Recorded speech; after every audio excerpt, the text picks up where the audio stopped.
Chicos, buenas tardes. Pues aprovechando que ya llegaron todos, yo creo que podemos dar inicio. O abrieron la página y fueron a tomar agüita. ¿Me confirman, por favor? Profe, hola, ¿cómo está? Pues yo estoy acá Bueno. pendiente. Bueno, entonces están por ahí. Está bien. Usted se me hace tan conocida, no sé por qué. Usted ya hizo premédico. ¿Sabe? ¿Cómo? No, profe, no, No. para nada. Anda, entonces tiene una melliza mayor porque se me parece a otra chica. Bueno, Pues a mí me confunden con todo el mundo, entonces ya se me hizo hasta normal. bueno, está bien. Bueno, chicos, entonces ya vi que ya iniciaron la grabación. Voy a empezar en el modo pantalla completa, entonces ya no veo nada de la pantalla de la clase. Nosotros vimos entonces en la clase pasada, terminamos viendo cómo identificar un cultivo bacteriano, que hay que hacer tinción de grama, hay que hacer pruebas metabólicas, además hay que determinar si es sensible o resistente a los antibióticos. Y vamos a ver ahora, a iniciar esta primera parte de la clase con cómo es que nos causan daño las bacterias, con patogenicidad y a dónde puede llegar una infección bacteriana. Entonces, en general, este pedacito, esta diapositiva, no es solo para bacterias, sino para todos los grupos de microorganismos. Nosotros podemos hablar de patogenicidad y virulencia. Patogenicidad como la capacidad de causar daño. Y la virulencia es el nivel, como una medición de esa patogenicidad. Entonces me gusta compararlo con las personas. Entonces las personas malas son patógenas, pero qué tan mala es, ahí hablamos de virulencia. Entonces virulencia se refiere no solamente a los virus, sino también a las bacterias, a los hongos, a los parásitos. Hay patógenos primarios definitivamente que sí o sí van a causar daño. Un ejemplo es COVID, que a la gran mayoría les causa daño, solo que en unos mínimo y en otros máximo, pero él se considera un patógeno primario, porque siempre va a estar asociado a patología, y sabemos que algunos incluso a patología grave.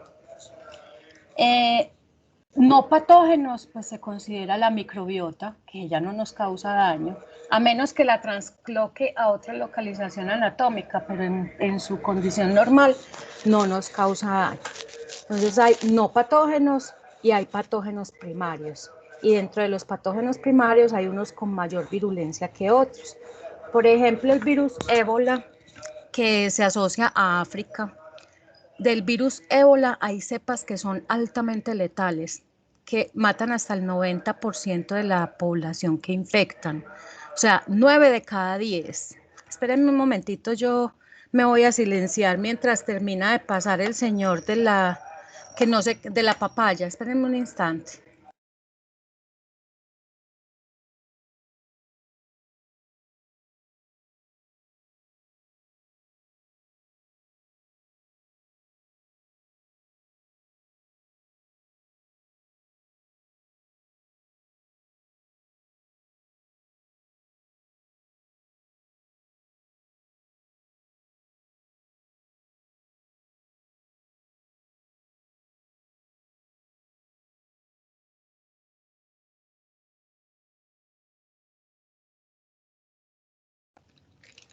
No era de la papaya, sino del plátano.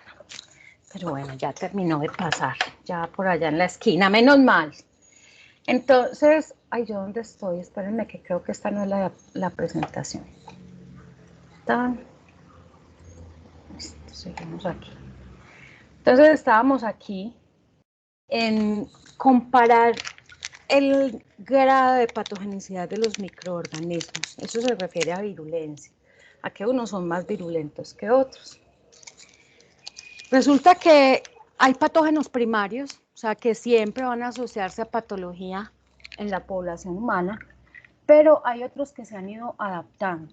Entonces hay infecciones que se consideran emergentes porque no son causadas por microorganismos convencionales, llamémoslo así, que históricamente hayan causado patología en la población humana. Hay muchos de ellos. Por ejemplo, Legionella pneumófila es un microorganismo que generalmente no causaba infección en los seres humanos. Pero Legionella pneumófila empezó a adaptarse a la población humana gracias a los sistemas de refrigeración del aire. Como utilizan agua, en principio eso es lo que utilizan, Legionella empezó a contaminar esa agua, esas fuentes hídricas de los aires acondicionados y empezó a adaptarse entonces a la población humana y a causar enfermedad. Igual pasa con Staphylococcus aureus y el síndrome de shock tóxico. Síndrome de shock tóxico, ahorita vamos a ver un poquito esas definiciones de shock tóxico, de shock grave, en fin. Pero el síndrome de shock tóxico es una enfermedad grave que puede llevar al paciente a la muerte y empezó a presentarse con el uso de tampones femeninos. Antes de eso no se presentaba el shock tóxico. Resulta que Staphylococcus aureus en ese tampón femenino lo está contaminando. Entonces se les olvida quitarse el tampón y Staphylococcus aureus se multiplica en los genitales. Y luego libera las toxinas y las toxinas tienen un efecto sistémico. También muchas otras bacterias se han adaptado a la población humana gracias a fuentes alimenticias, Escherichia coli, en carnes mal cocidas, Campylobacter y Salmonella, en alimentos mal cocinados, en aguas contaminadas. Entonces, ¿a qué se deben esos procesos de enfermedad? Se deben a diferentes factores que producen las bacterias. Nosotros conocemos previamente cuáles son las endotoxinas y también mencionamos las exotoxinas. Endotoxina dijimos que es la membrana celular externa de las bacterias gram negativas. Esos componentes de la membrana celular externa se liberan solamente cuando la bacteria se fragmenta. Esas endotoxinas tienen diferentes funciones. Sabemos que el componente lipídico lo asociábamos a un proceso de fiebre, entre otros. Ahorita vamos a ver propiedades de endo y exotoxinas. Las exotoxinas, por su parte, no requieren de la lisis de la bacteria, sino que son secretadas por las vías de secreción de la bacteria. Por ejemplo, aparte de este tema de exotoxinas que causan enfermedad, las bacterias no fagocitan, ellas no comen. Por allá sí hay una bacteria que le dicen que la bacteria come carne, pero es por el efecto que causa en el tejido humano, más no porque realmente coma, ya no puede fagocitar, no puede deformar su citoplasma como para endocitar algo, no puede hacerlo. Pero, por ejemplo, en su proceso de digestión, las bacterias requieren del medio externo, por ejemplo, la leche. Entonces, cuando la leche se contamina con bacterias, las bacterias liberan esas enzimas para poder digerir la leche y luego internalizarla a las bacterias. Por eso es que se vinagra la leche, porque se contamina con bacterias. Listo. Regreso aquí a la imagen. Me muestran cómo hay exotoxinas, todas estas bolitas, algunas bolitas de estas que están por aquí, algunas pueden ser exotoxinas. Y aquí nos muestran cómo una toxina llamada superantígeno, en este caso superantígeno significa que induce una respuesta inflamatoria severa, superantígeno como la toxina de Staphylococcus aureus. Entonces, al liberar esa toxina Staphylococcus aureus, que es considerada un superantígeno, ese superantígeno puede estimular tanto células presentadoras de antígeno como linfocitos T. Y al activarlos, esas células van a liberar gran cantidad de citoquinas que van a estimular la respuesta inmune. Entonces, así vamos haciendo la introducción a lo que sería un estado de choque. Hay choque tóxico y hay choque séptico, que sería por infección bacteriana. Entonces, primero las exotoxinas tienen diferentes actividades. Algunas de ellas están circulando en forma libre y otras toxinas, otras exotoxinas, necesitan de una proteína que le ayude a transportarse e incluso a ingresar a las células blanco. En este caso me muestran cómo la toxina diftérica tiene una porción B, que es la que le ayuda a entrar a la célula, pero la que tiene la actividad como toxina es la fracción A. Esa fracción A bloquea la síntesis, la producción de algunas proteínas, de las proteínas bacterianas. Al bloquear esa síntesis de proteínas, la célula pues no va a tener la actividad normal, que sería, por ejemplo, secretar un neurotransmisor. Ya no va a poder secretarlo.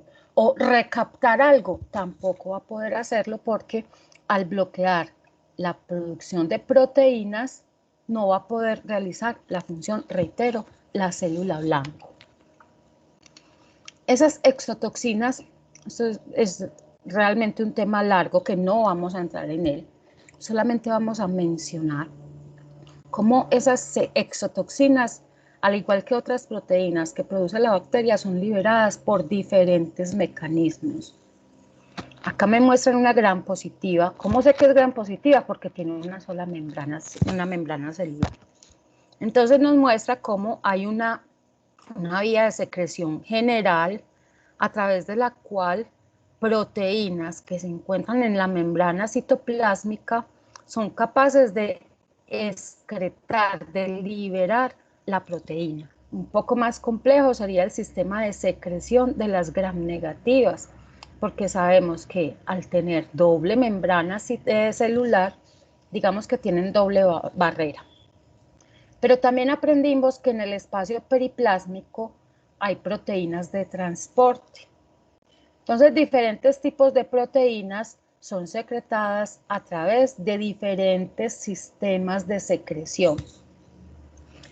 Listo, con esa introducción ustedes luego cuando lean alguna proteína que es secretada por proteínas tipo 2, ya saben, secreción tipo 2, entonces eso es un sistema de transporte. Listo. Diferencias o características de las exotoxinas y las endotoxinas.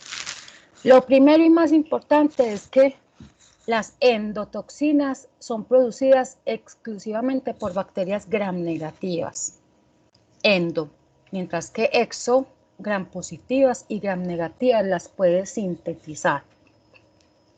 Que las gram negativas son, las endotoxinas son lipopolisacáridos. ¿Y qué es el lípido A? El que causa daño. En cambio, las exotoxinas son generalmente proteínas que son relativamente inestables al tratamiento con calor. Algunas incluso cuando alcanzan los 60 grados centígrados se degradan. En cambio, las endotoxinas son supremamente resistentes al calor. Incluso las endotoxinas se pueden hervir, se pueden poner a 150 grados centígrados, 200, y las endotoxinas no se degradan. En cambio, las exotoxinas, digamos, una comida contaminada con una bacteria, y la bacteria produce exotoxinas. Listo, están ahí listas las exotoxinas para causar la enfermedad. Pero volvieron a poner el alimento a calentarse, a hervir, alcanza los 100 grados centígrados, ya esas toxinas se degradan, al igual que las bacterias se mueren. Las exotoxinas se convierten en toxoides. Si alguno de ustedes ha mirado en detalle el carnet de vacunación, dice TT, que se pusieron esa vacuna, TT, y la otra TD. TT es toxoide tetánico y la otra es toxoide diftérico. Entonces los toxoides son derivados de las toxinas de tipo exotoxina. En cambio, las endotoxinas no se transforman a toxoides. Las exotoxinas se consideran altamente tóxicas. mientras que las endotoxinas son moderadamente tóxicas y se requiere de gran cantidad de endotoxina para que haya mortalidad en los animales. O sea, necesita una dosis letal mucho más alta. En general, las endotoxinas son producidas por genes cromosómicos. En cambio, las exotoxinas generalmente son comandadas incluso por plásmidos. Nosotros vimos ejemplos, por ejemplo, hablamos de Staphylococcus aureus con una toxina exfoliativa que la produce cuando tiene un plásmido. Y si no tiene ese plásmido, no produce esa toxina. Entonces, este cuadrito es bien resumido de las diferencias entre exotoxinas y endotoxinas. Generalmente, el 99% de las ocasiones yo les pongo aquí la bibliografía de dónde saqué la imagen. De vez en cuando se me escapa, les ofrezco excusas por eso, pero generalmente dice cuál es la fuente de la información. ¿Cómo causan daño? Entonces, liberando toxinas. O porque se lisa la bacteria o porque la secrete. También hablamos la importancia de la adherencia de las bacterias a las superficies, porque eso garantiza que no sea removido por elementos físicos como la micción, por ejemplo, o la presión, o el paso de la sangre, etc. Nosotros dijimos, sí, hay varias formas en que las bacterias se adhieren. Una súper importante, los pilis. Los pilis y las fimbrias adhieren las bacterias a la membrana citoplásmica a través del contacto con sustancias glucolípidas que están en la superficie de la célula eucariota. Esta sería mi célula. Pero no solamente las gram negativas con su pili se adhieren. También dijimos, es que la pared celular de los gram positivos, también tienen ácidos teicoicos. Y los ácidos teicoicos favorecen la adherencia a las proteínas de la membrana citoplásmica del eucariota, del hospedero. Además, dijimos que la pared celular tiene diferentes tipos de proteínas, no solamente digamos, el peptidoglucano, sino que tiene otras proteínas que pueden interactuar con la membrana celular del hospedero y unirse allí. Y otro que no me muestran aquí, que gráficamente vimos cuando lo describimos, sirve para la adherencia a la célula, la cápsula, la matriz extracelular de la bacteria, que si es esa capa mucilaginosa muy adherida a la bacteria se llama cápsula, y si es más laxa entonces ya no se llama cápsula, pero generalmente la composición química, la más frecuente es que son azúcares en la cápsula, pero vimos otros componentes incluso como el ácido hialurónico. ¿Cómo se adhieren a la superficie de la bacteria? Nosotros hablamos en una diapositiva de los reconocimientos de patógeno que están en la superficie de la bacteria. Estamos hablando del reconocimiento inicial. Están en la superficie de la célula, esos reconocimientos de patrones de patógenos. Entonces se consideran receptores. Pueden estar adheridos a la superficie de la membrana celular o en la matriz extracelular.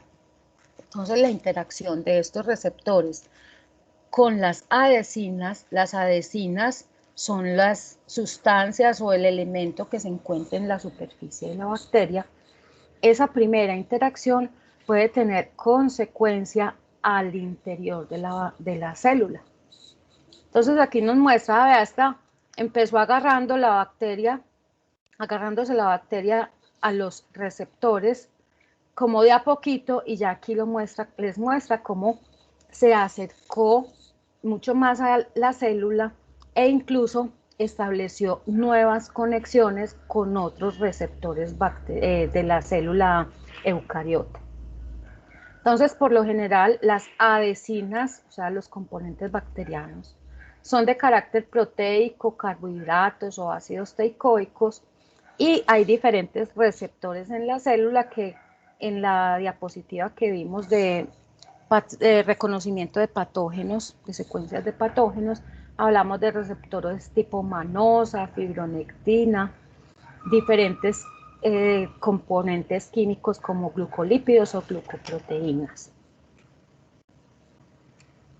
Los pilis, que son bien importantes en esa adherencia de los patógenos a la superficie de la célula eucariota, los pilis, al ser lo más expuesto en la bacteria, muchas veces inducen una reacción antigénica, o sea, una respuesta más bien inflamatoria en el hospedero.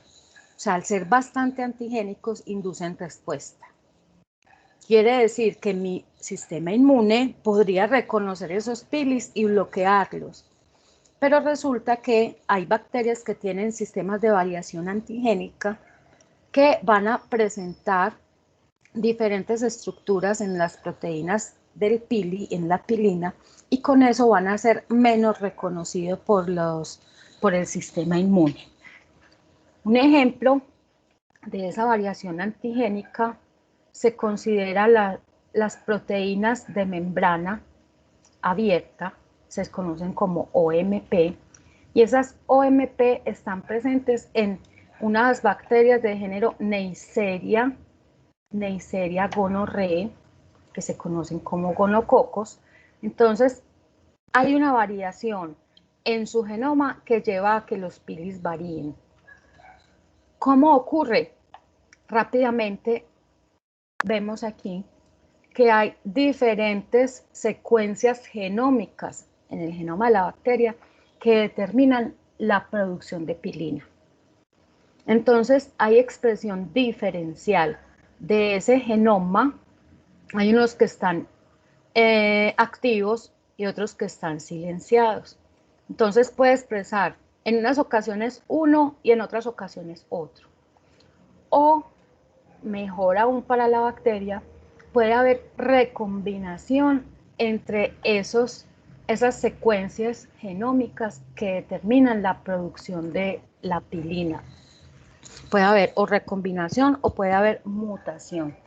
Con eso lo que consigue es que produzca una pilina diferente para que el sistema inmune no la reconozca. Las proteínas OPA es por opacidad, porque las bacterias que expresen esa proteína OPA van a producir unas colonias opacas. Con las proteínas OPA pasa lo mismo. Tienen entonces los genes que determinan la producción de esas proteínas. Hay entrecruzamiento entre esos genes y con eso se va a producir proteína diferente a la que estaba expresando anteriormente y con eso ya entonces puede evadir la respuesta inmune. Las biopelículas también son bien interesantes para la evasión de la destrucción. Las biopelículas entonces están compuestas por sustancias que segrega la bacteria. Entonces acá podemos ver gráficamente esa sustancia pues que está más por fuera de las bacterias, ¿cierto? Un polisacárido externo. Nosotros vimos esos polisacáridos externos cuando vimos el modelo de Streptococcus mutans, que es uno de los principales agentes etiológicos de la caries. Entonces, inicialmente esa bacteria debe adherirse, a eso se refiere adsorción, adherirse a la superficie de las bacterias, de las células eucariotas, perdón. La bacteria inicialmente se adhiere a la célula y empieza a formar colonias. Pero entonces el cepillo empieza a cepillarse, se pueden quitar las capas más externas, pero no las de más abajo. Esa es una gran ventaja de las biopelículas, que resisten a efectos físicos como el cepillado, a efectos del sistema inmune y a efectos de antibióticos. Porque además el antibiótico va a actuar sobre las capas más superficiales y las capas basales se van a conservar intactas para restaurar esa biopelícula que se dañó. Y mucho mejor aún cuando liberan ese exopolisacárido de gran magnitud, lo que aleja, casi que 100% eficiente, aleja a la respuesta inmune. Esas biopelículas, pues obviamente en la boca son preocupantes, que pesar que le dé caries y se le dañen los dientes, pero son preocupantes para la vida, por ejemplo, en las válvulas del corazón. Cuando hay una bacteria en la sangre y va y se implanta en el corazón, forma biopelículas que pueden llevar al paciente a la muerte porque son resistentes al tratamiento con antibióticos.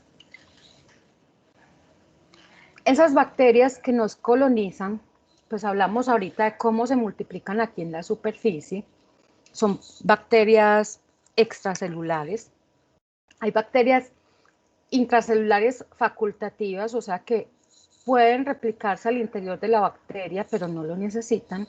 Y hay intracelulares obligadas que sí o sí tienen que estar al interior de una célula eucariota para poderse multiplicar. Entonces, se adhiere y forma las colonias aquí en el exterior, produce sustancias que le hacen daño a las células eucariotas y por eso causan daño. O se adhieren e inducen la formación de un endosoma para pasar en el entorno intracelular. Se forma un fagosoma. Algunas bacterias incluso se multiplican al interior del fagosoma. Acá me muestran una. Ingresó una y ya después hay un montón al interior del fagosoma. ¿Qué hacen? Tienen mecanismos para evitar que el lisosoma se vaya a fusionar con el fagosoma para no destruir la bacteria. Entonces, algunas al interior del endosoma y otras se liberan del endosoma y se multiplican en el citoplasma de la célula del hospedero. U otras solamente hay en el interior, y hay otros mecanismos a través de los cuales utilizan la célula eucariota no tanto para replicarse, sino más bien para pasar a través de la célula y pasar a otra célula adyacente o a la matriz extracelular, a la capa más basal de un epitelio, por ejemplo. Utilizan estos mecanismos para pasar a otras células o a otros tejidos que son mucho más ricos para ellos, digámoslo así. También hay bacterias que secuestran las sustancias que son vitales para el hospedero. Está el ejemplo de los sideróforos.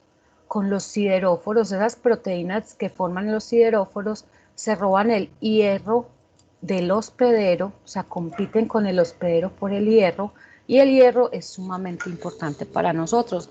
Solamente pensemos en el transporte de oxígeno. Los glóbulos rojos transportan oxígeno desde el pulmón hacia los tejidos y luego de los tejidos el CO2 hasta el pulmón. Y eso es gracias al hierro. Si las bacterias compiten por el hierro con el hospedero, entonces esa función no va a ser, digamos, normal, eficiente para el hospedero, para el ser humano en este caso, que es lo que más nos importa.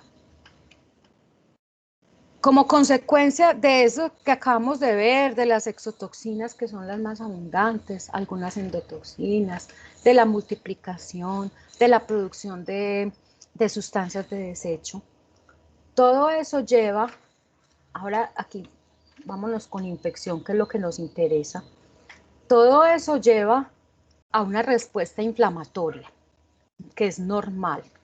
Nuestro cuerpo se inflama, pero ojo que una cosa es inflamación, generalmente le decimos, ay, es que está muy inflamada porque se golpeó, pero es que eso no es inflamación, eso es edema porque se hinchó. El proceso inflamatorio es una respuesta del sistema inmune que activa diferentes tipos de células, se producen diferentes citoquinas, protractantes de fase aguda, etcétera, que van a tener una consecuencia sistémica. Cuando hay una infección, generalmente hay fiebre, puede ser fiebre en el organismo o puede ser fiebre localizada, lo que es lo que está asociado, por ejemplo, se golpea, saben que se pone rojo, eritema, que se hincha, edema, y que hay calor, cuando uno se toca se siente caliente, entonces la fiebre puede ser localizada o sistémica. También hay un aumento del ritmo cardíaco y del ritmo respiratorio. Esto, si no se controla, muchas veces es necesario un antibiótico para controlarlo. Si no se controla, llega a un síndrome de respuesta inflamatoria sistémica. Definitivamente no, no le han dado antibiótico a ese paciente, no ha consultado. Ese síndrome de respuesta inflamatoria sistémica puede progresar a una condición de sepsis. Sepsis es esa respuesta inflamatoria sistémica con una infección demostrada que por lo general es bacteriana. Esa sepsis puede progresar en el tiempo y llevar al paciente a un fallo en los órganos, que no necesariamente implica una infección en todo el cuerpo, sino de pronto una infección en el pulmón, por ejemplo, o en los riñones. No necesariamente le van a fallar los riñones si tiene infección urinaria, no. Le van a fallar los pulmones, el corazón, el hígado. Esa sepsis se puede agravar y puede llevar a un shock séptico, que eventualmente puede llevar a la muerte del paciente. Entonces, de acá aprendemos cómo el proceso infeccioso se puede agravar por los pasos que lleva hasta la muerte. Pero también casualmente vemos que el trauma puede llevar a un síndrome de inflamación sistémica, de respuesta inflamatoria sistémica. El trauma puede llevar allí y complicarse incluso hasta la muerte. No necesariamente pasando por sepsis porque tengo una infección demostrada. Un trauma puede llevar a un síndrome de respuesta inflamatoria sistémica e incluso hasta la muerte. Pero esos detalles de trauma ya sí lo verán ustedes en procesos inmunológicos. Entonces, todo se trata de un equilibrio en el organismo en la respuesta inmune. Hay una respuesta inflamatoria, pero también hay una respuesta antiinflamatoria para poder mantener el equilibrio. Y ocurre en muchas ocasiones que esta respuesta inflamatoria no logra controlar a la antiinflamatoria, no logra controlar a la respuesta inflamatoria. Realmente eso es lo que sucede en los casos graves de COVID, que la respuesta antiinflamatoria no es eficiente y la respuesta inflamatoria lleva a daño tisular por una inflamación excesiva. Entonces, en la respuesta inflamatoria se alteran células, se producen sustancias de tipo citoquinas, el complemento, se altera la coagulación y hay muerte de las células. Pero por lo general la respuesta antiinflamatoria ayuda a regular esos procesos. Entonces deben estar en equilibrio inflamatoria y antiinflamatoria, porque si la respuesta antiinflamatoria es exagerada, lleva a una inmunosupresión en el paciente y susceptibilidad a infecciones secundarias. ¿Listo? Por eso en el manejo del COVID le dan al paciente antiinflamatorios, pero tiene que ser demostrado que tiene COVID, porque si no está demostrado puede llevar a ese paciente con antiinflamatorios a que tenga una infección secundaria que puede ser más grave para él. Entonces, los términos con los que se define sepsis es una respuesta inflamatoria sistémica causada por una infección. Entonces, esa infección debe ser diagnosticada, sea porque el cultivo de bacterias le dio positivo o porque se identificó durante la exploración o porque se detectaron anticuerpos. Pero reitero, como casi siempre la sepsis es causada por virus, por bacterias, el segundo en importancia son los hongos, que también son cultivables. Entonces la sepsis es una infección demostrada. Infección, entonces lleva a una respuesta inflamatoria en respuesta al microorganismo. Ese microorganismo puede estar localizado en un sitio, digamos el riñón, ¡tum!, está en el riñón. Pero el riñón puede pasar a sangre periférica, entonces ya cursa con una bacteriemia. O sea que las bacterias pasan al torrente sanguíneo y circulan por la sangre. El problema es que al ir por la sangre puede llevar esas bacterias a tejidos. Entonces hace siembras. Ahorita les decía, eso en el corazón puede llevar a la muerte al paciente. Entonces las bacterias que salen del foco infeccioso entran a la sangre puede traslocarla a otros tejidos y llevar a una muerte más rápida en el paciente. Esta sepsis cursa con una infección demostrada, pero nosotros primero hablamos de un síndrome de respuesta inflamatoria sistémica. Esa respuesta inflamatoria sistémica generalmente es a causa de una infección, pero puede ser por trauma, como vimos ahorita. Ese síndrome de respuesta inflamatoria sistémica cursa con fiebre o con hipotermia, con taquicardia, generalmente con taquipnea y con alteraciones en el hemograma. Entonces ese SIRS con infección demostrada pasa a ser sepsis. Esa sepsis puede complicarse, cursar con una sepsis grave. La sepsis grave ya implica alteración en varios órganos, como el corazón, como el riñón, como el hígado, varios órganos afectados, sepsis grave. Puede llevar a un shock séptico, pero entonces ya estamos hablando de shock, que es una respuesta severa del organismo que incluso puede comprometer el sistema nervioso central. Entonces, en el shock séptico, generalmente hay una hipotensión que no responde fácilmente a la medicación. Listo, entonces recordemos aquí, infección, presencia de microorganismos, especialmente de bacterias pues, que veníamos hablando. Bacteremias son bacterias en sangre que puede llevarlo a los tejidos. El síndrome de respuesta inflamatoria sistémica es una respuesta del organismo donde la respuesta inflamatoria está desregulada. Sepsis es una respuesta inflamatoria sistémica con una infección demostrada que puede pasar a sepsis grave cuando hay alteración en diferentes órganos y puede llevar a un shock séptico con una alteración en la presión arterial que es difícil tratar. Y ese shock séptico puede llevar a la muerte. ¿Cuáles microorganismos, o más bien, cuáles órganos afectados con infección pueden llevar a un shock séptico? Un paciente quemado, primero que todo tiene trauma, entonces por ahí va síndrome, una respuesta SIRS severa por el trauma. Y adicionalmente, como se rompió esa barrera natural más externa, es susceptible a infección por microorganismos tipo Staphylococcus aureus o Pseudomonas aeruginosa, o sea, bacterias. Si al paciente le sacaron el vaso, si le sacaron el vaso, queda susceptible a infección por microorganismos capsulados, porque el vaso se encarga de, digamos, de activar la respuesta inmune frente a esa cápsula de los microorganismos.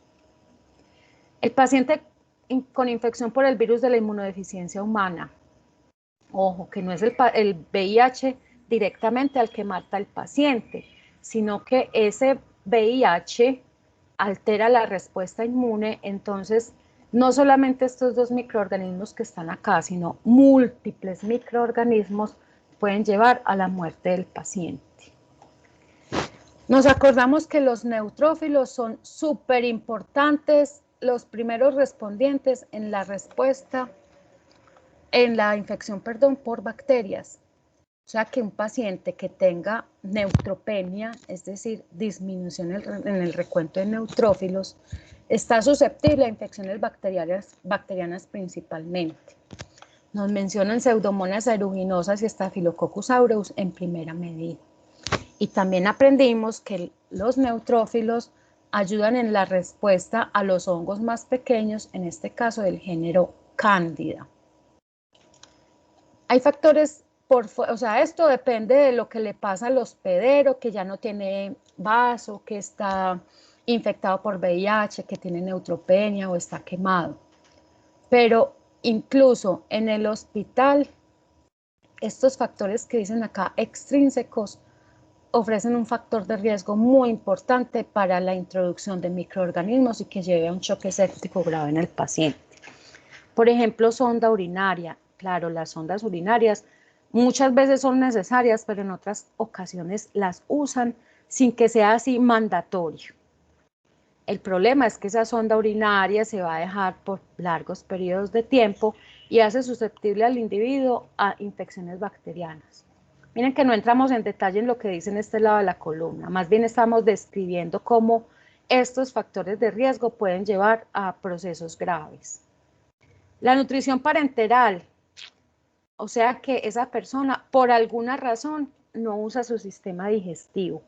Entonces la nutrición debe ir directamente a un vaso de gran calibre, generalmente una arteria grande que va directo al corazón o una vena grande.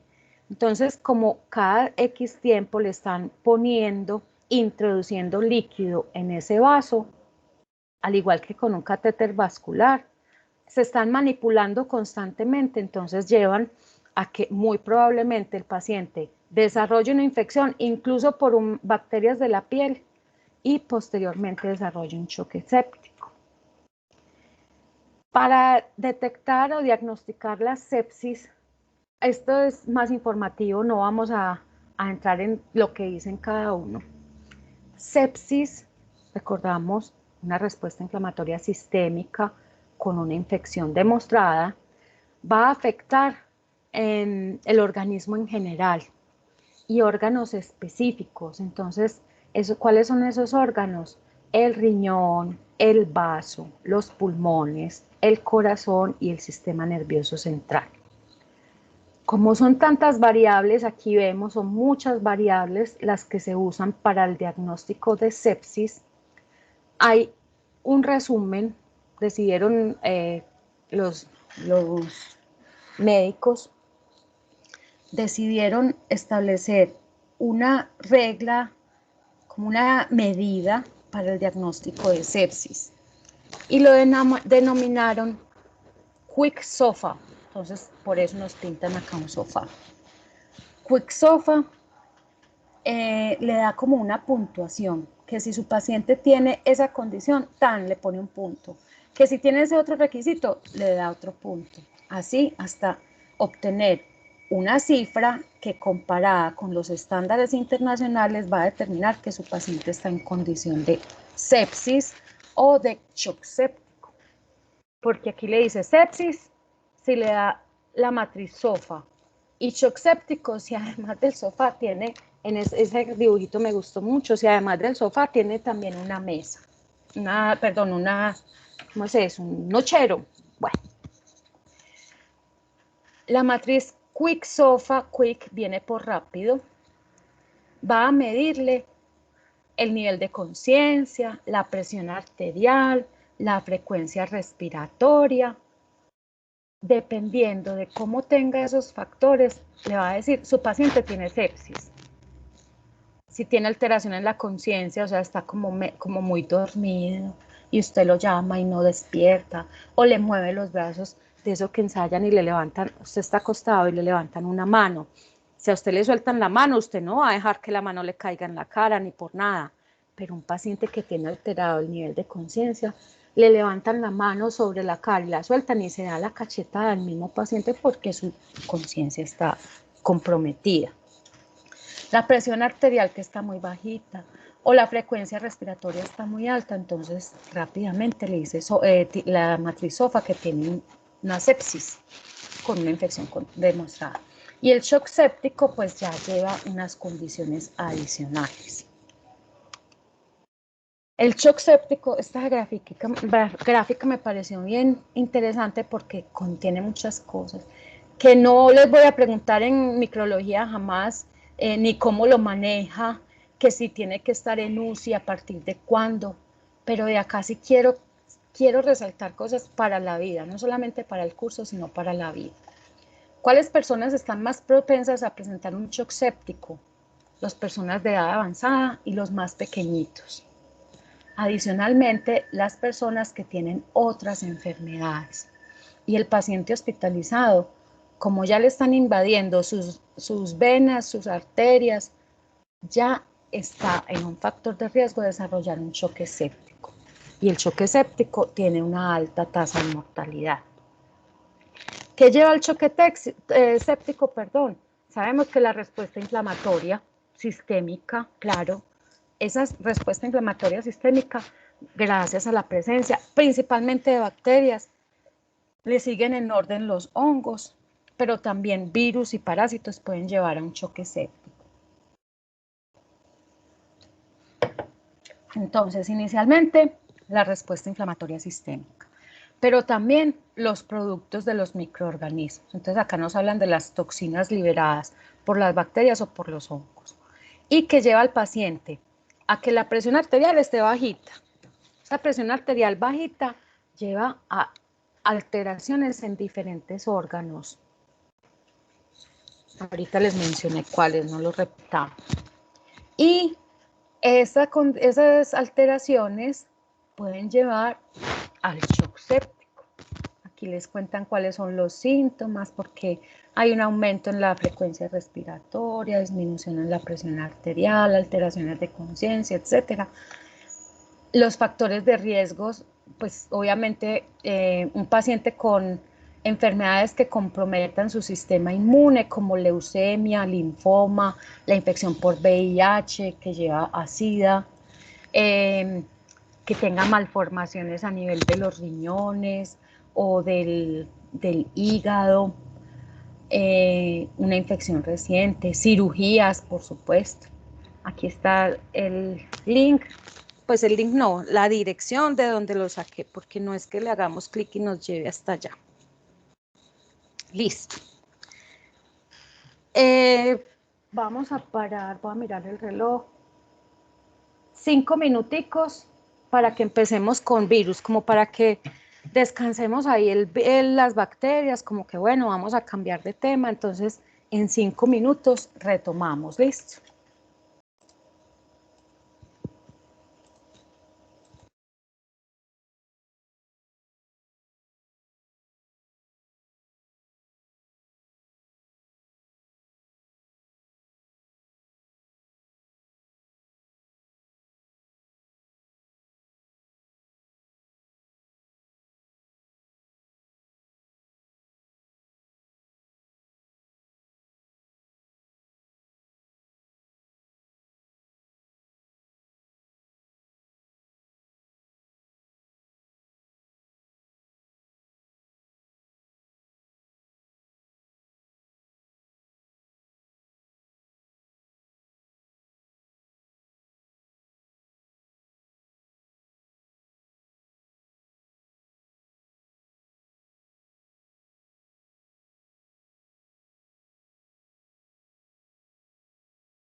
Listo, chicos, continuamos.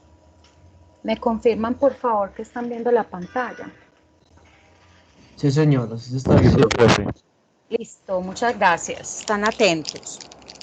Bueno, entonces vamos a hablar hoy de historia de la virología y que nos lleva directamente a las vacunas, porque la historia de la virología empieza justamente por allí. Yo sé que el tema de vacunas es bastante interesante para ustedes.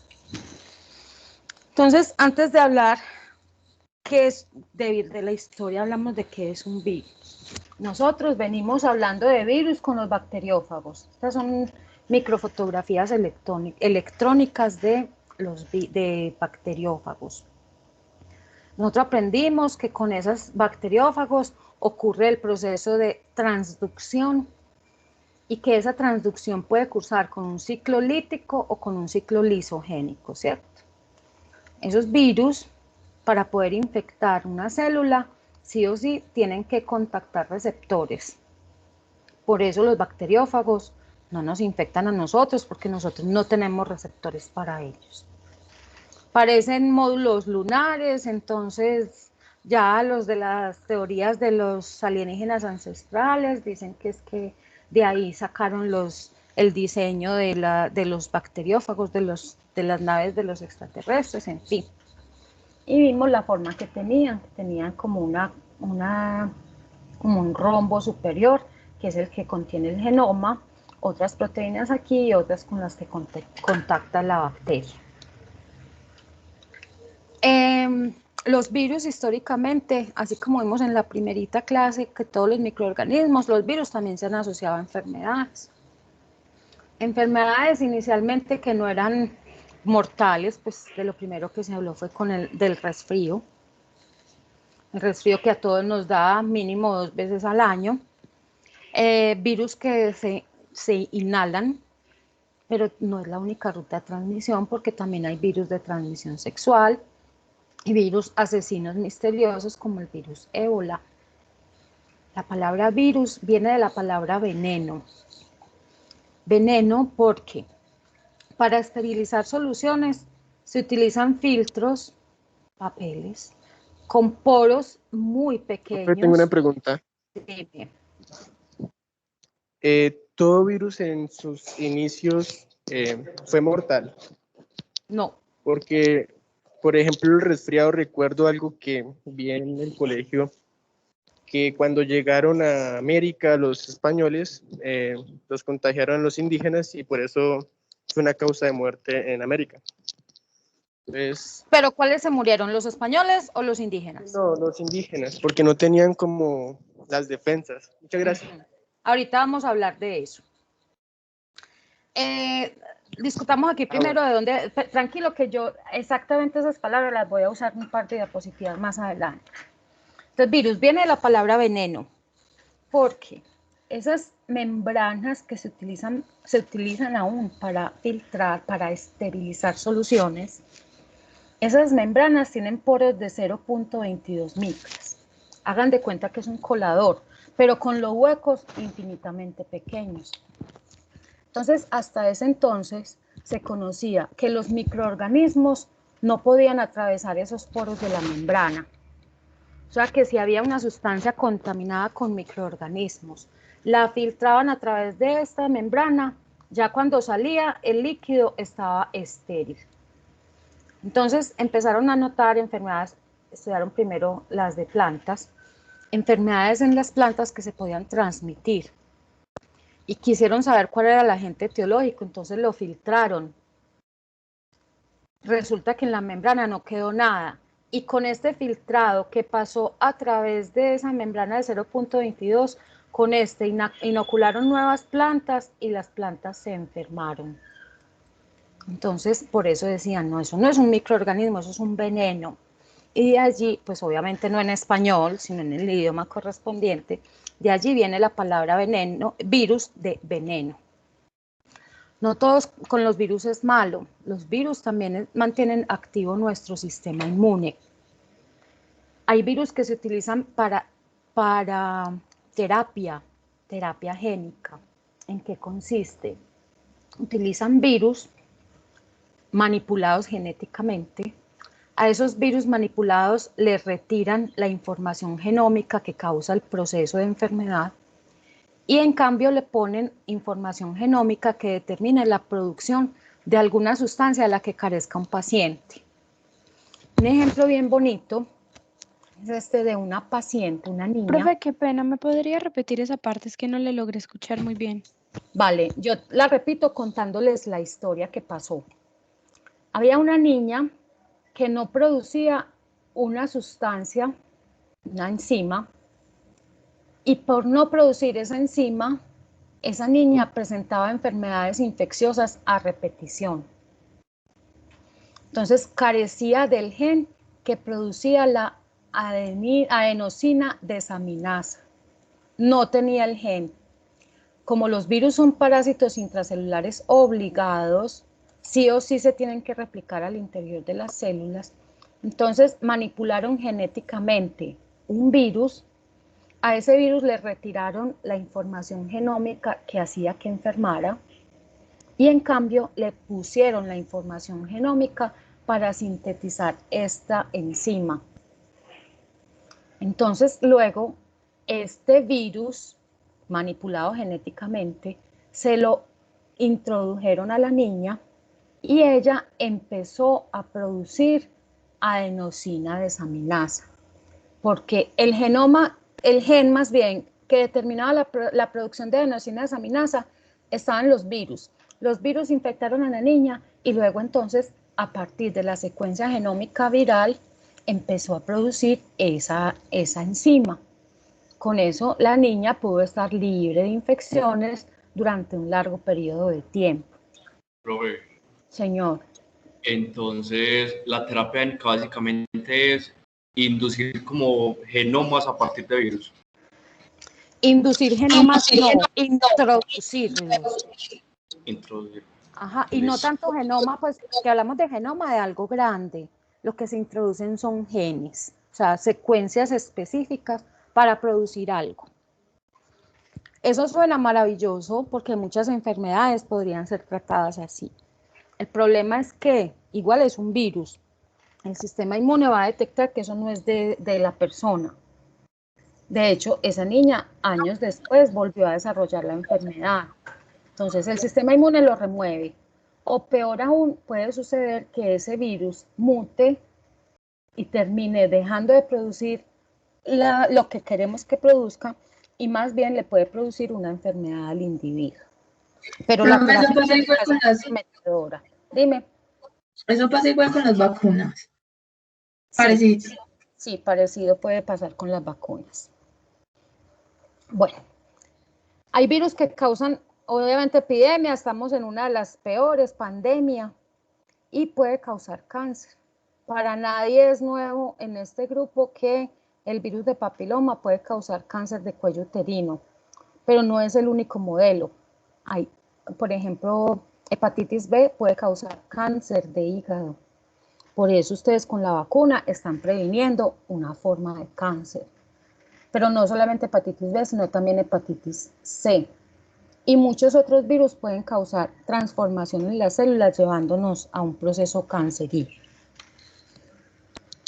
Les contaba que la historia de la virología está ligada a la vacunación porque una de las primeras evidencias históricas de una enfermedad viral es esta que están viendo aquí. Es una evidencia de infección por el virus polio. El virus polio ya fue erradicado del mundo gracias a las vacunas. El virus polio causa la poliomielitis. La poliomielitis cursa clínicamente con una parálisis flácida ascendente. Entonces empieza desde los pies y va subiendo y puede matar a la persona. En este caso se evidencia en un jeroglífico en Memphis. Ya miran pues ahí la antigüedad de ese jeroglífico. Ven a este sacerdote con secuelas de la poliomielitis. Tiene una de sus piernitas más corta y más delgada que la otra. Y además requiere de un bastón para apoyarse para poder caminar. Reitero, ustedes ya no van a ver casos de poliomielitis aguda. crucemos los dedos. O sea, si todo sigue como va, ya fue erradicada de gran parte del mundo. Algunos países todavía están luchando contra 2 cepas de del virus de polio. En América no hay poliomielitis desde iniciando la década del 90. Entonces ustedes no van a ver casos agudos, pero sí van a ver secuelas de la poliomielitis. Aquí vemos este niño con secuelas, este otro niño con secuelas evidentes y graves. Esa vacuna es oral, esas son las goticas que le dan a los niños. Desde el nacimiento le aplican varias dosis. Entonces se previene la muerte de los niños, se previenen las deformidades de por vida que deja la infección con este virus. Cuando aún no se había aplicado la vacuna, de hecho hay 2 tipos de vacuna. Cuando no se había desarrollado la vacuna, la enfermedad era grave, produce parálisis flácida en los músculos, incluso los músculos de la respiración. Entonces vemos acá estos aparatos que utilizaban para que respirara por el niño, más principalmente afecta a los niños. Pulmón de hierro, profe. Claro, el pulmón de Yo hierro. vi la historia de un abogado que le dio polio y ya tiene 70, 80 años y todavía tiene es un pulmón así. Ajá, entonces imagínense, esta máquina lo que hace es inflar sus pulmones para que respire por él. Afortunadamente, pues miren la cantidad, esto es de Chile, miren la cantidad de estos aparatos que se requerían para el cuidado de los niños. Luego en la historia aparecen las secuelas de viruela.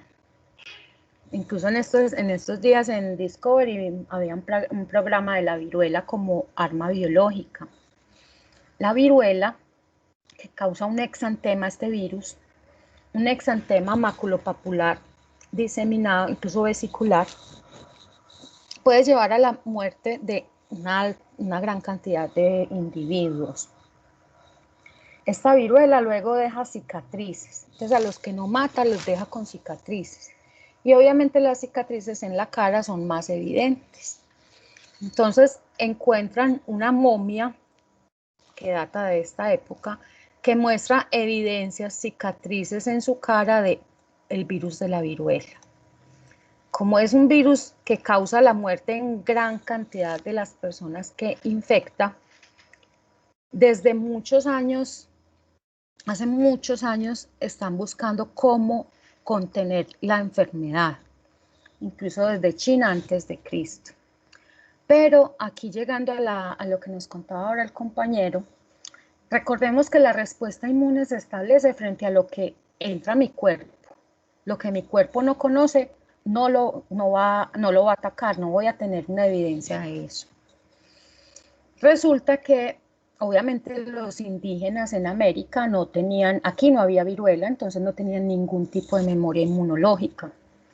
Cuando llegaron los españoles, incluso hay historias sorprendentes que dicen que los españoles le regalaban a los indígenas la ropa de vestirse y la ropa de cama de los compañeros españoles que habían muerto por la viruela. Eso logró que gran cantidad de indígenas murieran. O sea, esto es pura historia, no hay ninguna otra evidencia sino los escritos, que hay aproximadamente 3,5 millones de aztecas murieran en menos de 2 años. Esa es una de las teorías de por qué el imperio azteca se extinguió. Esto de guerra biológica les voy a decir por qué. Desde terminando la década del 60, ya a nadie le aplican la vacuna de la viruela. ¿Por qué? Porque el virus ya no existe circulando, ya no hay personas infectadas con viruela.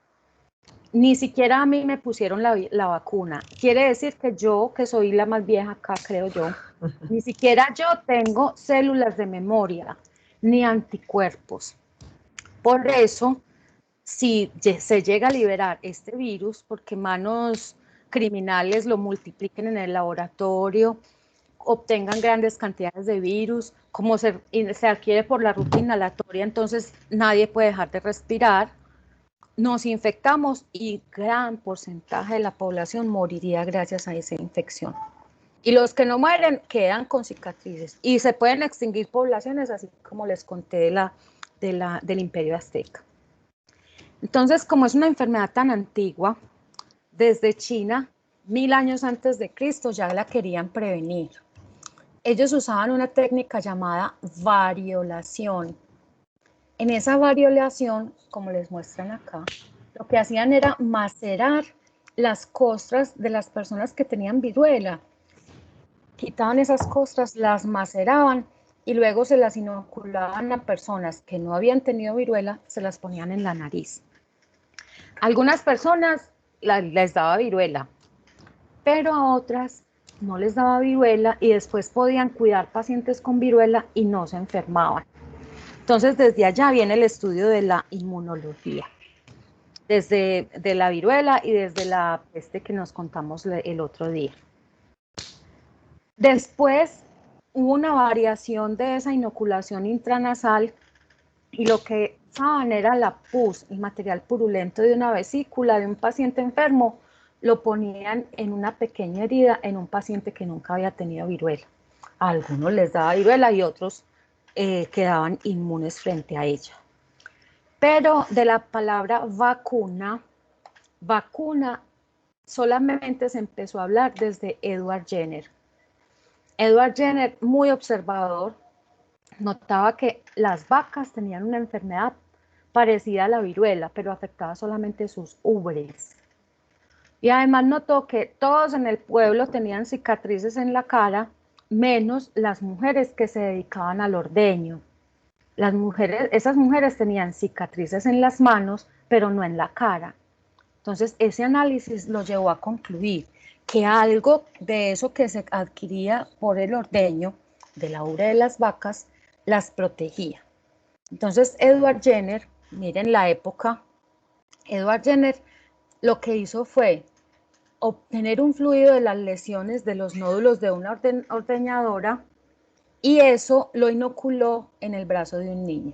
En ese entonces el objeto de estudios era los niños y las mujeres porque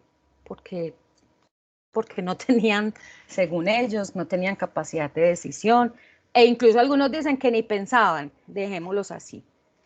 Ese niño que él utilizó para sus estudios fue revacunado 20 veces, o sea, le inoculó material de vesículas 20 veces y no le dio viruela.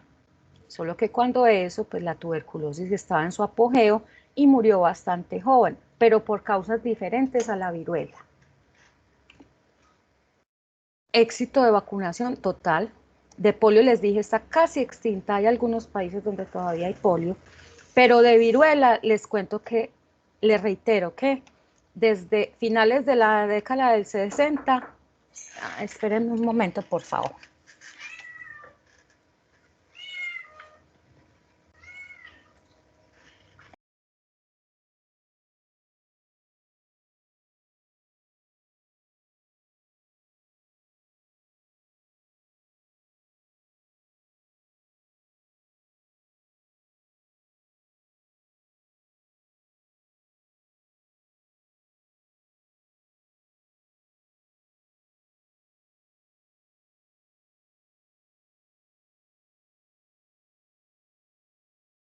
Chao, que te vaya bien. Ay, ¿me están escuchando? Creo que no. Sí, señora, ya sí. Está bien. Entonces, aquí reitero que ya no hay viruela en el mundo. Ustedes pueden ver cicatrices, claro, todavía, pues alguien que nació en la década del 60 y le dio viruela, todavía es joven, sí. Primera enfermedad viral erradicada. Polio va para allá. Ojalá muy prontico ya no haya polio en ninguna parte del mundo. Otras que van para allá para erradicación son la rubeola y el sarampión. Esos están en la mira de la Organización Mundial de la Salud. El problema llega con los antivacunas que ahora están súper famosos, que no se quieren poner la vacuna de COVID. El problema son ellos. Profe, obvio es que le van a meter un chip. No, mentiras. ¿Qué? Imagínate. Ay, un chip. ¿Cuántos millones de millones tendrían que invertir para meterle a uno un chip? Ellos argumentan, bueno, primero ese chip y segundo, pues los detractores de las vacunas no son tan nuevos como la vacuna del COVID. Ellos son bastante antiguos, entonces lo que dicen es que no se dejan introducir en el cuerpo ningún material extraño. Entonces, por esos detractores es que no han podido acabar con la rubeola. Profe, la Y influencia se podría erradicar. No, porque son virus que mutan mucho.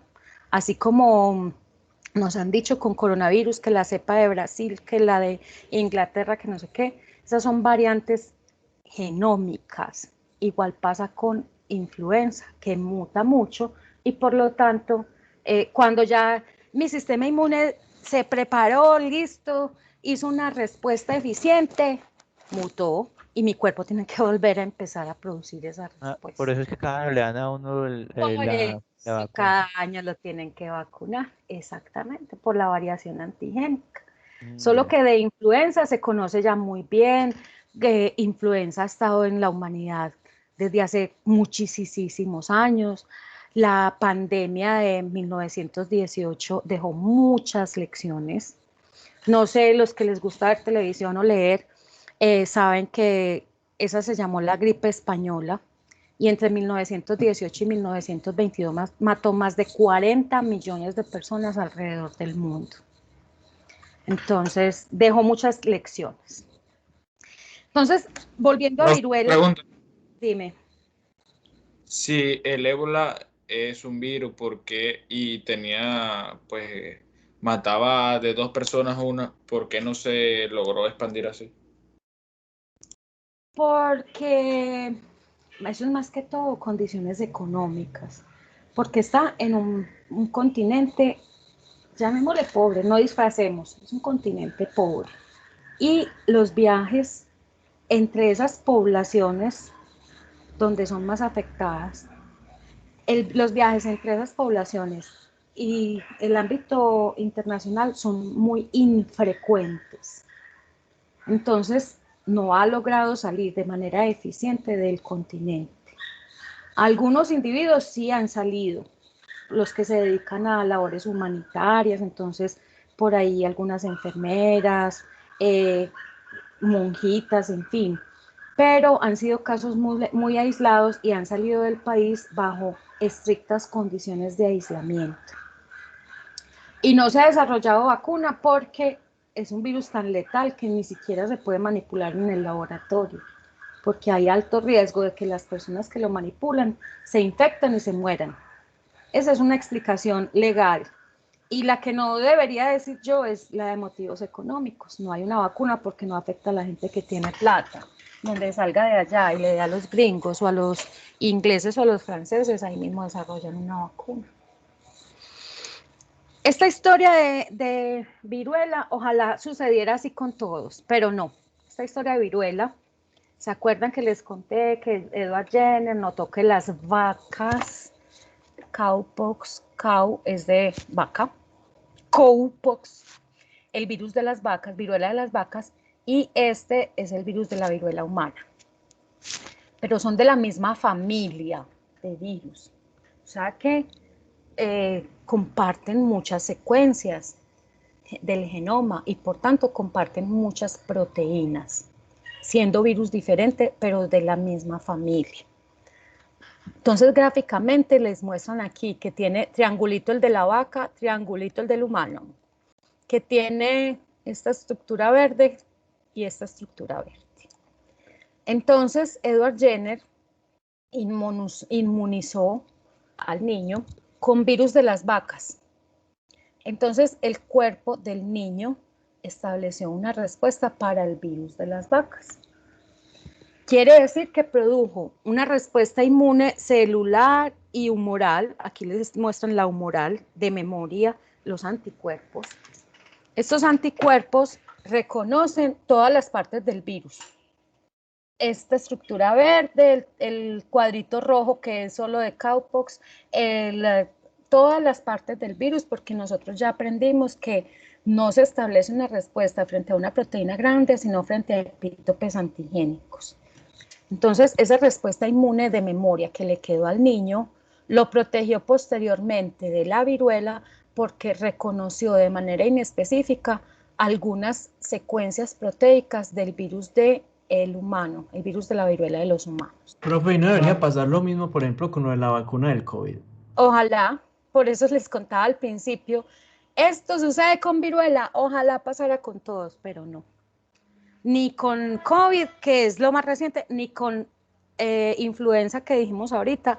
Cada año ustedes, profesionales de la salud, información, cada año se tienen que poner la vacuna de influenza, porque cada año varía tanto que ya el sistema inmune no lo reconoce.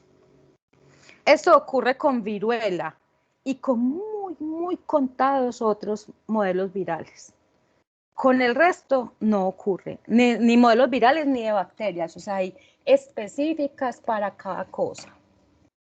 Ojalá fuera así para todo, pero el sistema inmune es demasiado perfecto y exigente y tiene que ser exactamente el mismo antígeno para poderlo reconocer. ¿Listo? Siguiendo con la historia y también asociada, es que miren, hablamos de polio, vacuna, viruela, vacuna, rabia, vacuna. La rabia es una enfermedad mortal. Antes de Louis Pasteur, persona que fuera mordida por un perro rabioso, lo acaba de morder, listo, vaya escogiendo la ropa con la que quiere ser enterrado, escoja el color de su ataúd porque era 100% mortal. Pero Louis Pasteur decidió hacer pases seriados del virus. ¿Qué es eso? Él agarró diferentes animalitos, afortunadamente no empezó experimentos con humanos, pero sí terminó en humanos. Agarró diferentes grupos de animalitos, entonces tenía unos conejos, tenía ratones, etc. En todo caso, a partir de un animal rabioso, inoculó un animal. En el cerebro le puso cerebro de un perro, un poquito de cerebro del perro que había muerto de rabia. Este perro rápidamente pasó al cielo, rápidamente. Pero luego, a partir de este conejo, obtuvo otra muestra. Un nuevo conejo.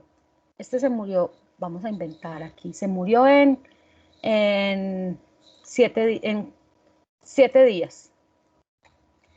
De aquí de este cerebro recolectó para un nuevo conejo. Este también se murió, pero se murió en 25 días. Luego de este sacó cerebro a uno nuevo, también murió, pero en 60 días. De este sacó para otro y ese conejo no se murió, él siguió vivo. Ojo que este número no es exacto, estoy aquí inventando para hacerlo muy gráfico. Esos son pases seriados. Es porque de aquí sacó para acá, de acá sacó para acá, de acá para acá y de acá para acá.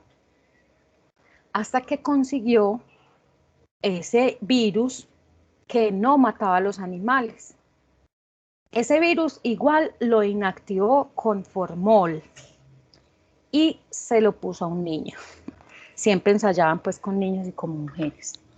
Esa vacuna contra la rabia se la puso a un niño de 9 años, pero le tuvo que poner varias dosis porque acuérdense que estaba inactivada con formol. Y luego lo expuso a virus rabia y el niño no se enfermó. Entonces así fue como se desarrolló la primera vacuna contra rabia. Hemos visto entonces diferentes vacunas. Esto aplica para virus y para bacterias, pues no importa. Hay varias formas de clasificar las vacunas. Sí, hay de administración oral, inyectada, y hay otras inhaladas incluso, pero esas no se aplican aquí en el país. Entonces, formas de clasificar. Hay unas vacunas a agentes vivos, están vivos. Hay otras a agentes muertos o inactivados. Y hay productos modificados del agente. Agentes muertos e inactivados. Vimos el virus de la rabia, que Pasteur lo atenuó con los pases seriados, pero luego le puso formol, ¿cierto? Con el formol garantizó que los virus ya no fueran infecciosos. Y eso fue lo que inoculó. Hay vacunas a agentes vivos o atenuados.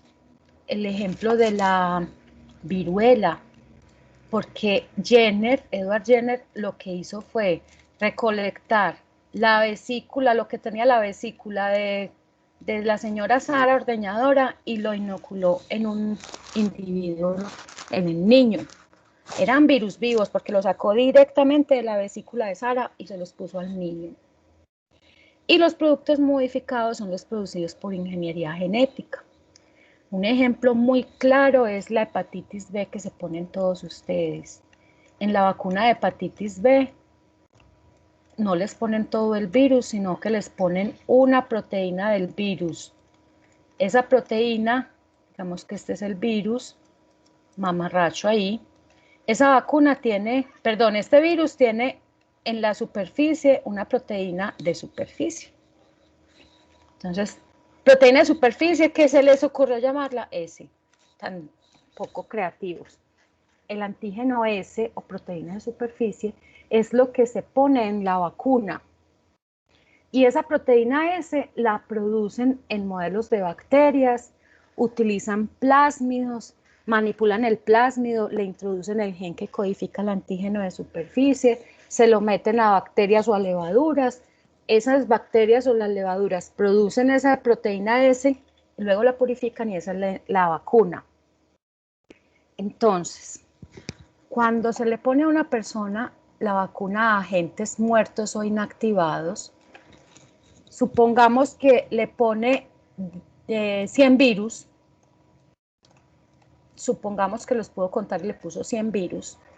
Al otro día ya no tiene 100 virus, sino 90, porque es que el sistema inmune ya empieza a reconocerlos y a destruirlos. Y al cabo de unos días, rapidito, ya no tiene ningún virus. ¿Estimula una respuesta inmune? Sí, porque finalmente produce anticuerpos de memoria, anticuerpos tipo IgG. Sí, tiene respuesta de memoria, pero solamente de anticuerpos, no le quedan células de memoria, solamente para producir anticuerpos.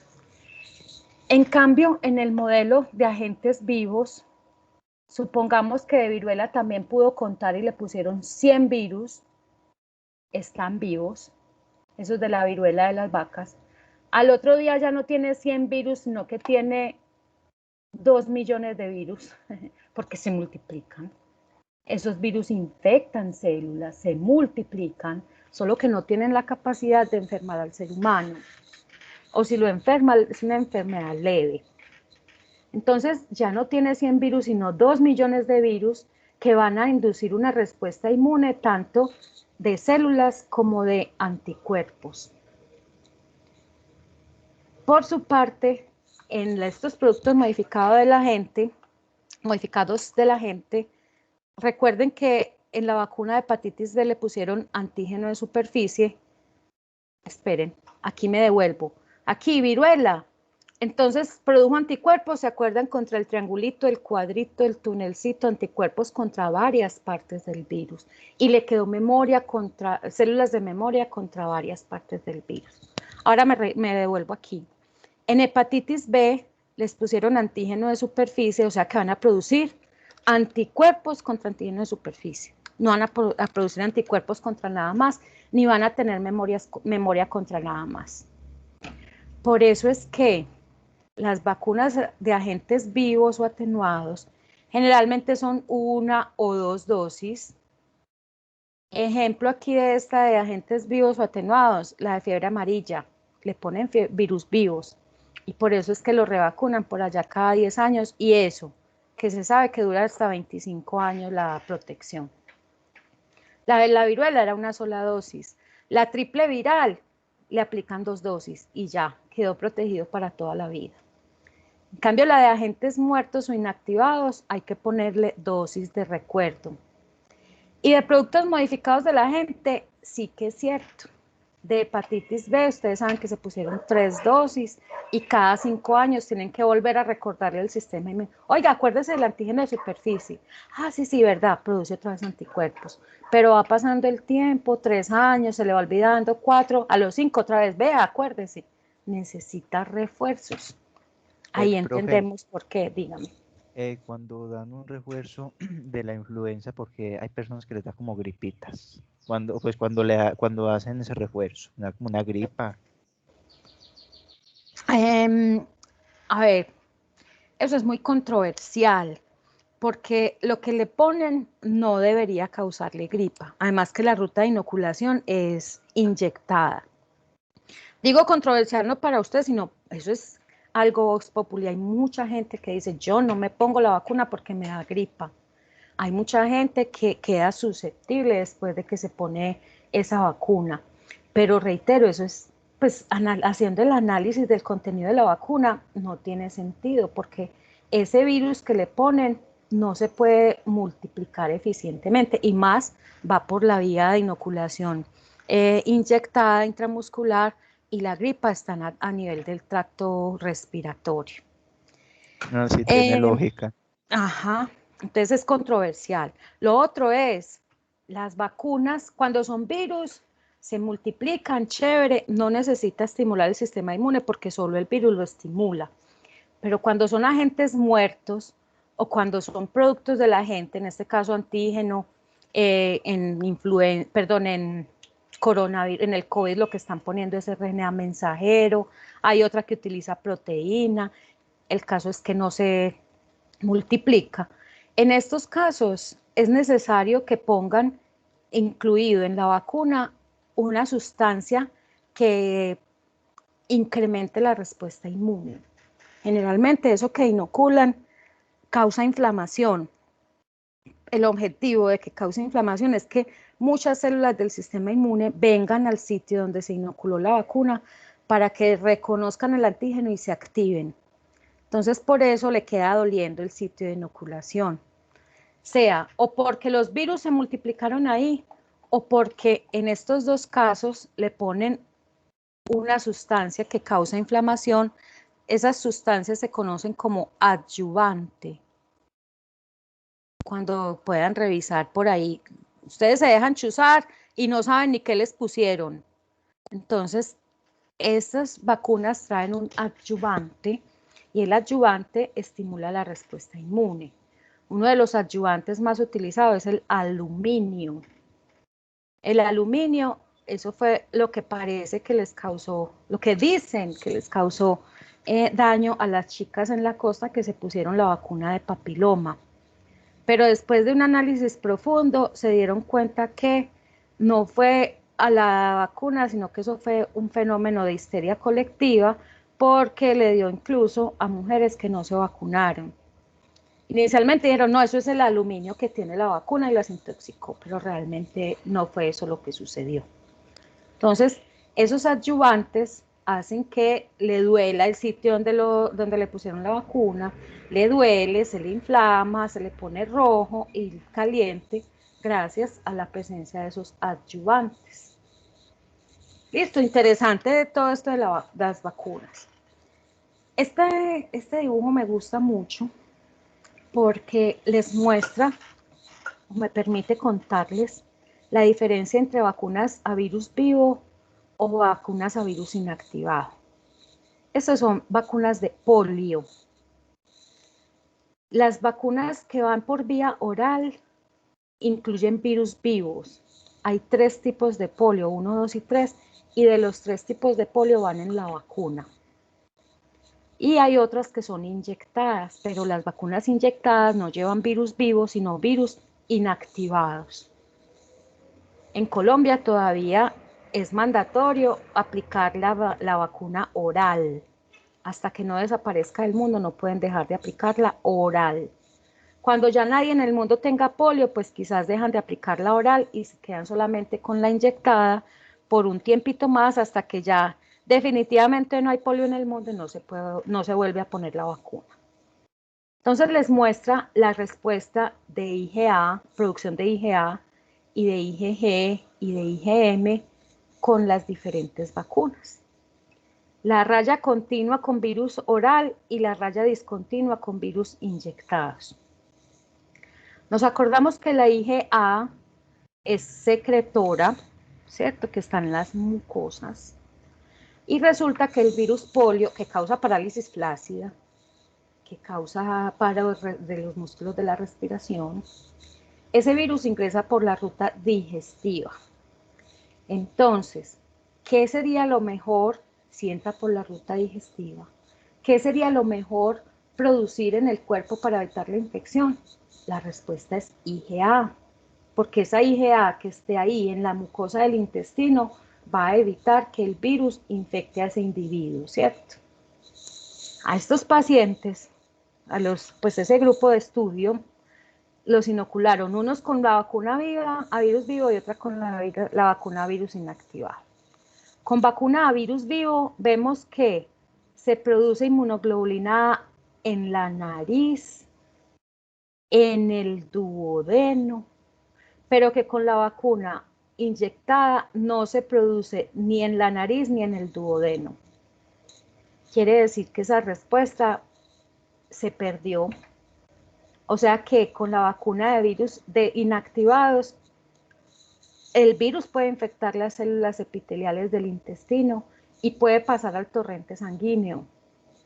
En el torrente sanguíneo sí hay anticuerpos y le van a ayudar a bloquear, porque miren que están los dos tipos de vacuna aquí. Pero lo más interesante hubiera sido empezar a bloquear desde la mucosa. Entonces, gráficamente me dicen, sí, las vacunas con agentes vivos inducen la respuesta de inmunoglobulina secretora. En cambio, las de virus inactivado, no. Pero esa no es la única ventaja. También las que son de virus vivos o agentes vivos en general, inducen respuesta celular de memoria, o sea que le quedan linfocitos T de memoria. Con las de inactivados no le quedan linfocitos T de memoria.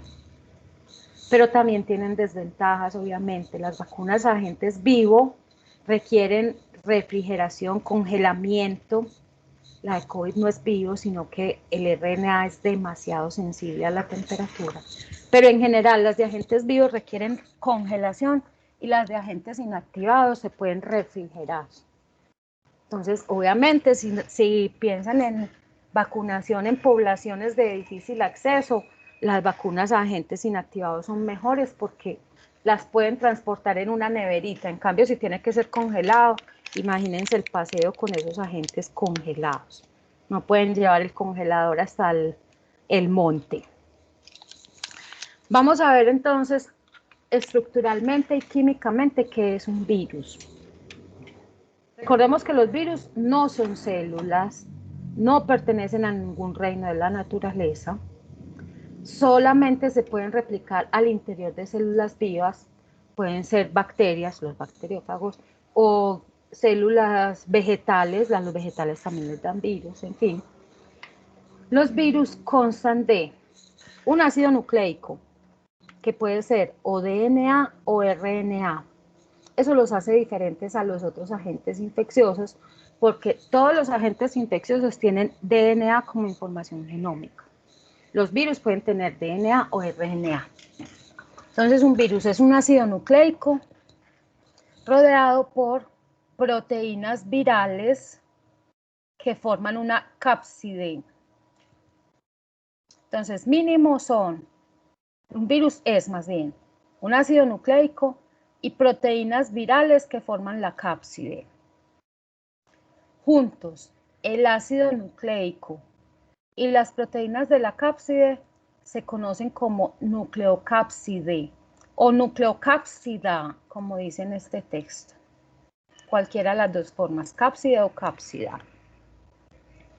Eso solito es un virus desnudo.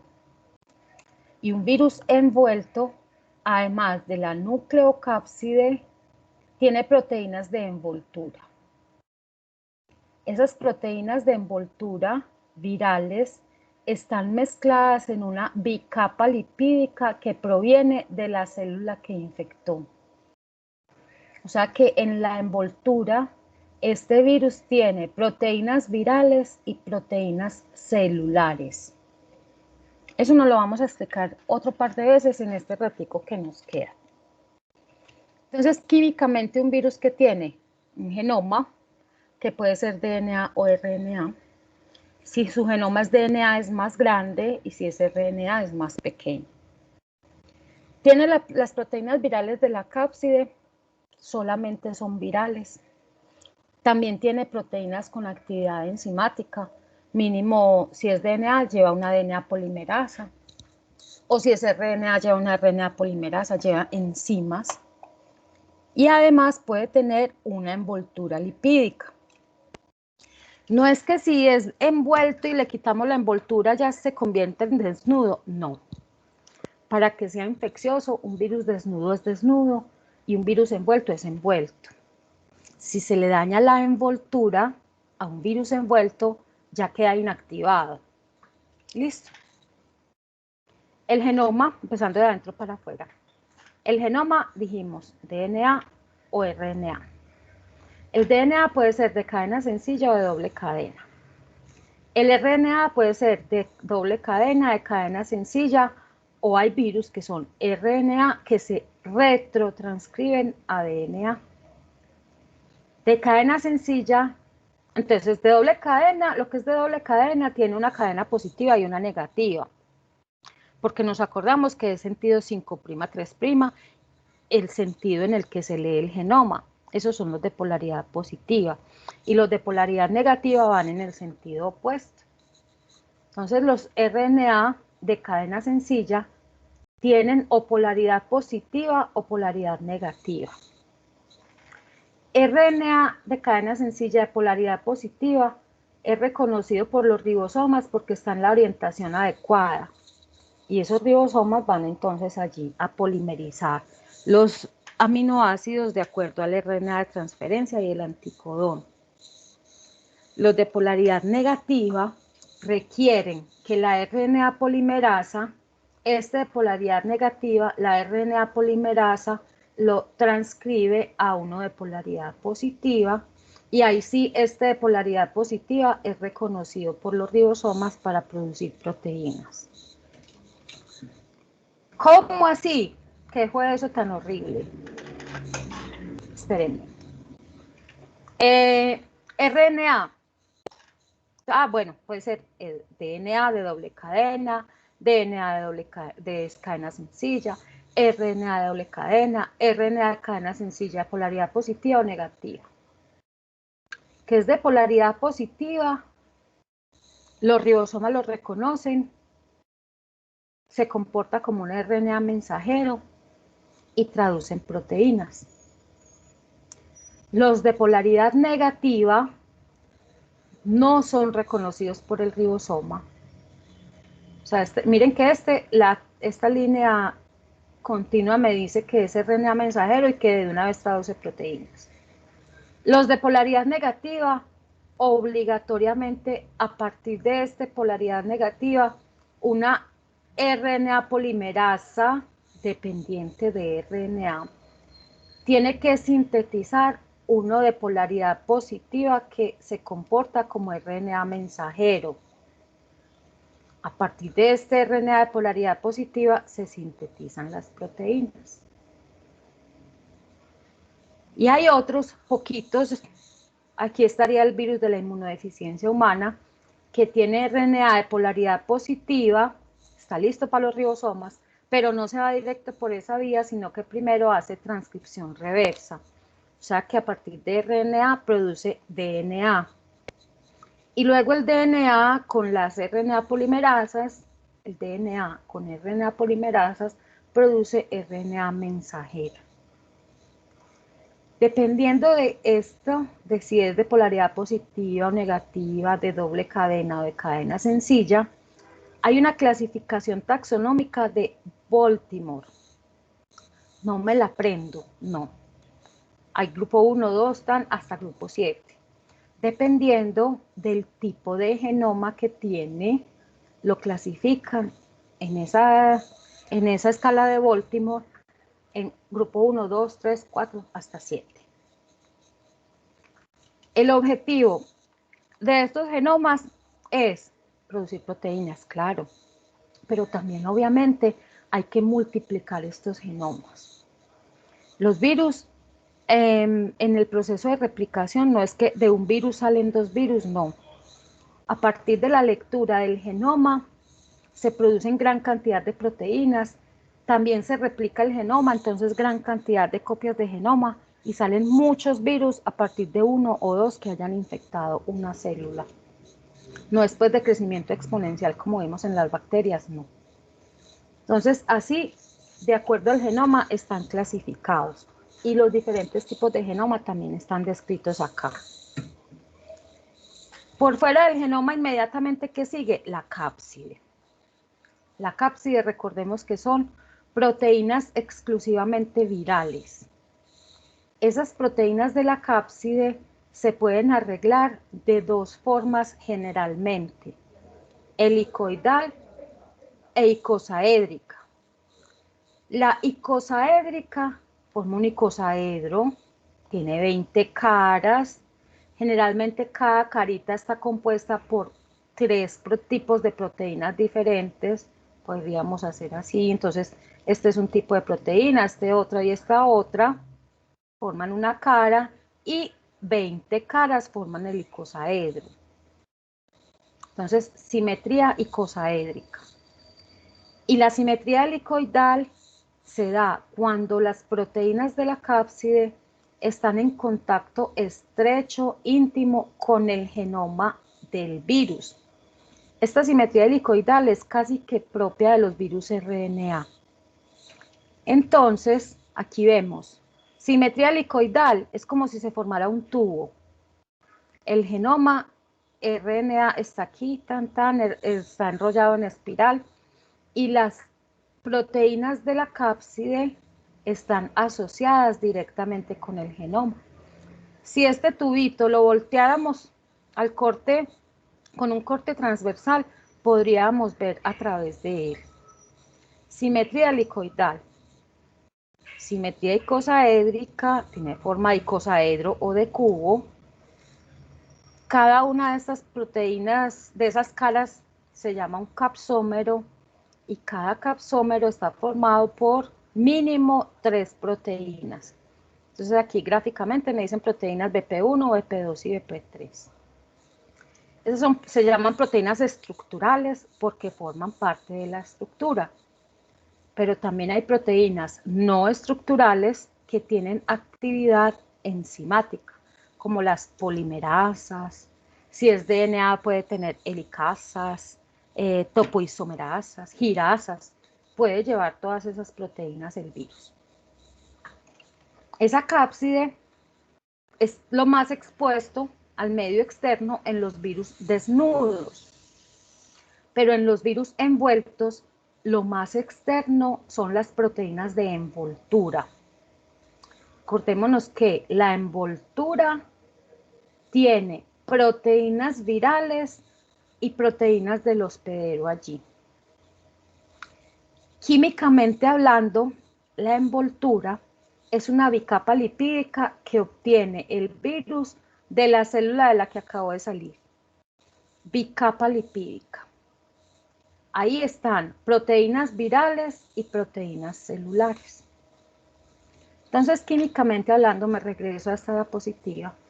Químicamente hablando, si le ponemos alcohol a estos virus, no estoy hablando de alcohol, sumergirlo, sino de untarle alcohol y que el alcohol se seca.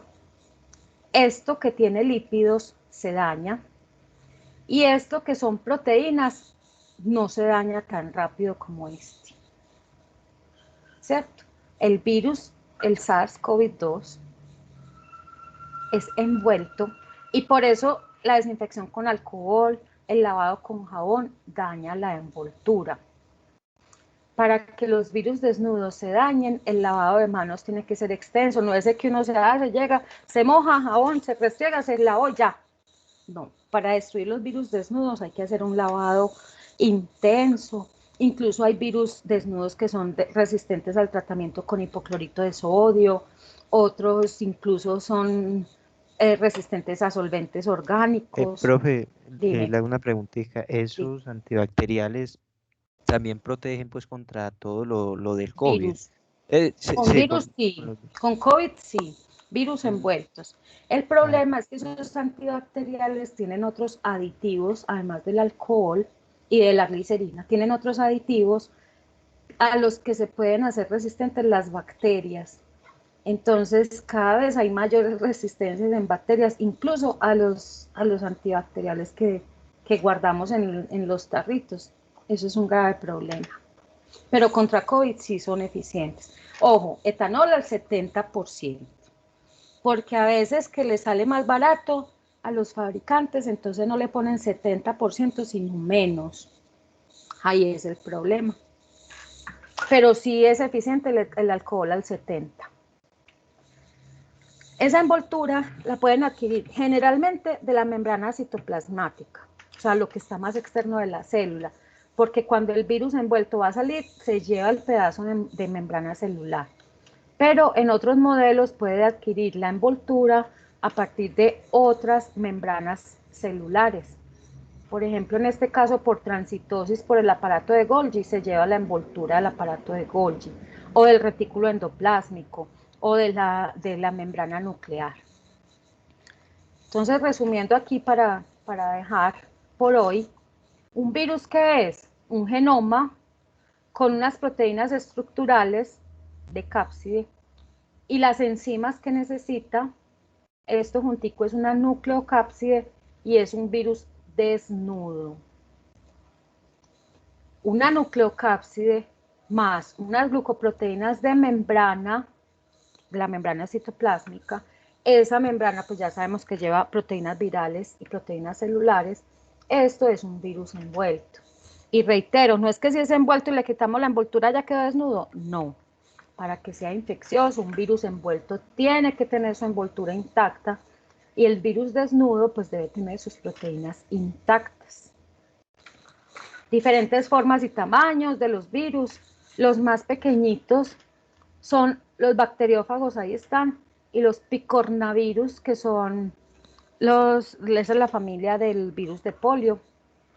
Y los virus más grandes son estos, los poxvirus.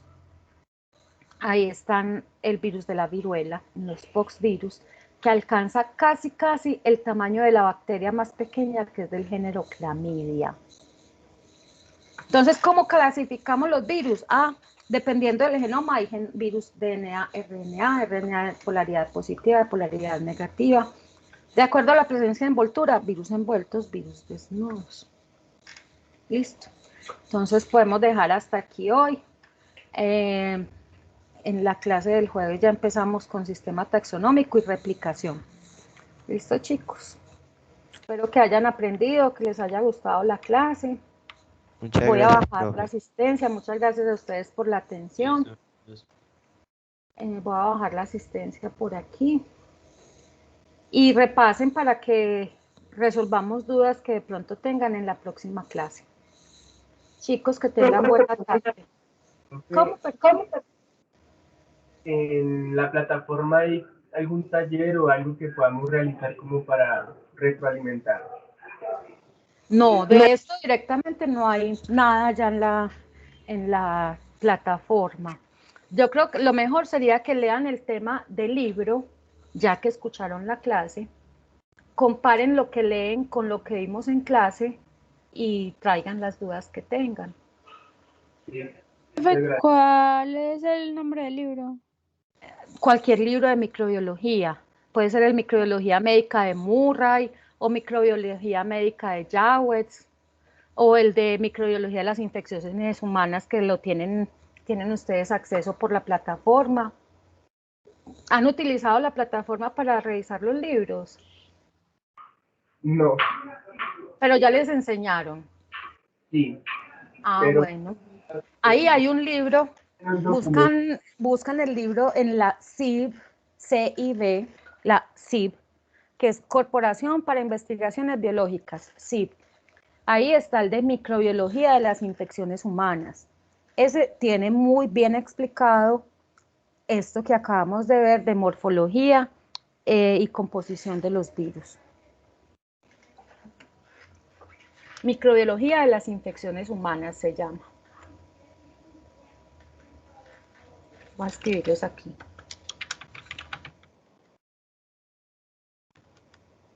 Editorial CIB.